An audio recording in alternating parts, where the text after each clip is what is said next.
কেজৰিৱালৰ ৰণদুদুম্ভিত কম্পিত বিজেপিৰ ৰাজনৈতিক দুৰ্গ ২৪ত খহিব বিজেপিৰ শাসনৰ সাম্ৰাজ্য ২৪ত অন্ত পৰিব বিজেপিৰ স্বৈৰতন্ত্ৰ শাসনৰ গাদীত আহিব ইণ্ডিয়া এলায়েন্স পৰৱৰ্তী প্ৰধানমন্ত্ৰীৰ গাদীত কংগ্ৰেছী যুৱৰাজ ৰাহুল গান্ধী দেশত এতিয়া ২৪ৰ লোকসভা নিৰ্বাচনৰ জোৱাৰ উঠা পৰিলক্ষিত হৈছে সমষ্টিয়ে সমষ্টিয়ে নিৰ্বাচনী প্ৰচাৰত ব্যস্ত শাসক তথা বিৰোধী পক্ষ তিহাৰ জেল ত্যাগ কৰি ৰাজপথত সিংহ দুৰ্দান্ত নিৰ্বাচনী প্ৰচাৰ অৰবিন্দ কেজৰিৱালৰ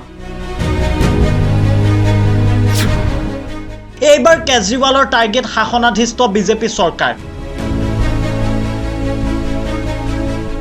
৪ জুনৰ পিছত নাথাকিব বিজেপি চৰকাৰ হাৰিয়ানা কৰ্ণাটক ৰাজস্থান মহাৰাষ্ট্ৰত বিজেপিৰ পৰাজয় নিশ্চিত ২৪ৰ লোকসভা নিৰ্বাচনী মহাৰণখন যেন এতিয়া ক্ৰমাৎ অত্যাধিক আকৰ্ষণীয় হৈ পৰা পৰিলক্ষিত হৈছে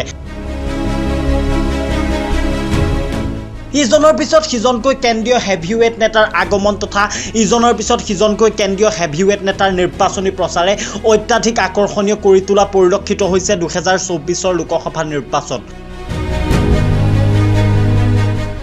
২০২৪ৰ লোকসভা নিৰ্বাচনত পৰৱৰ্তী প্ৰধানমন্ত্ৰীৰ গাদীত কোন অধিষ্ঠিত হ'ব তাক লৈ এতিয়া প্ৰশ্নবোধক উত্থাপন হোৱা পৰিলক্ষিত হৈছে তাৰ মাজতেই দিল্লীৰ মুখ্যমন্ত্ৰী অৰবিন্দ কেজৰিৱালে জামিন লাভ কৰাৰ পিছতেই এতিয়া দুৰ্দান্ত নিৰ্বাচনী প্ৰচাৰ চলোৱা পৰিলক্ষিত হৈছে দুৰ্দান্ত নিৰ্বাচনী প্ৰচাৰৰ মাজতেই এতিয়া বিজেপি দলৰ প্ৰতি আক্ৰমণাত্মক হৈ পৰা পৰিলক্ষিত হৈছে দিল্লীৰ মুখ্যমন্ত্ৰী অৰবিন্দ কেজৰিৱাল দিল্লীৰ মুখ্যমন্ত্ৰী অৰবিন্দ কেজৰিৱালে দিল্লীত বিশাল ৰোড শ্ব' আয়োজন কৰি তেখেতে বিজেপিক তীব্ৰ কটাক্ষ কৰা পৰিলক্ষিত হয় শাসনাধীষ্ঠ বিজেপিৰ দুৰ্গত তীব্ৰ কম্পনৰ সৃষ্টি কৰি কেজৰিৱালৰ মন্তব্য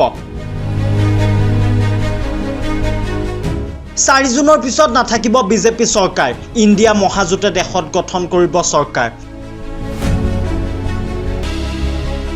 হাৰিয়ানা কৰ্ণাটক ৰাজস্থান মহাৰাষ্ট্ৰত শোচনীয় পৰাজয় বিজেপিৰ বিহাৰ উত্তৰ প্ৰদেশ পশ্চিমবংগ ঝাৰখণ্ড দিল্লীতো হাৰিব বিজেপি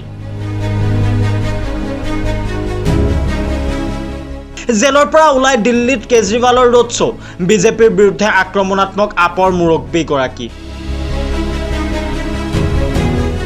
ইণ্ডিয়াই চৰকাৰ গঠন কৰিলে তাৰ অংশীদাৰ হ'ব আম আদমি পাৰ্টি চৰকাৰ গঠনৰ পিছতেই দিল্লীক ঘোষণা কৰা হ'ব পূৰ্ণ ৰাজ্য লগতে তেখেতে উল্লেখ কৰিছে ভগৱানে তেখেতক ২১ দিনৰ সময়সীমা দিছে দিন ৰাতি একাকাৰ কৰি নিৰ্বাচনী প্ৰচাৰত নামিব দিল্লীৰ মুখ্যমন্ত্ৰী অৰবিন্দ কেজৰিৱাল দিল্লীৰ মুখ্যমন্ত্ৰী অৰবিন্দ কেজৰিৱালে লগতে উল্লেখ কৰে যে স্বৈৰতন্ত্ৰ শেষ কৰিবলৈ মই সকলো প্ৰান্তলৈ যাম এতিয়া প্ৰশ্ন উত্থাপন হৈছে প্ৰকৃতাৰ্থত সঁচাকৈ কেজৰিৱালে উল্লেখ কৰাৰ দৰে ২০২৪ৰ লোকসভা নিৰ্বাচনত ইণ্ডিয়া এলায়েন্সে জয়লাভ কৰিবলৈ সক্ষম হ'বনে প্ৰধানমন্ত্ৰী নৰেন্দ্ৰ মোদীৰ শাসনৰ দুৰ্গত কম্পনৰ সৃষ্টি কৰি ৰাহুল গান্ধী বিৰাজমান হ'বলৈ সক্ষম হ'বনে পৰৱৰ্তী প্ৰধানমন্ত্ৰীৰ গাদীত সেয়া সময়ত হ'ব লক্ষণীয়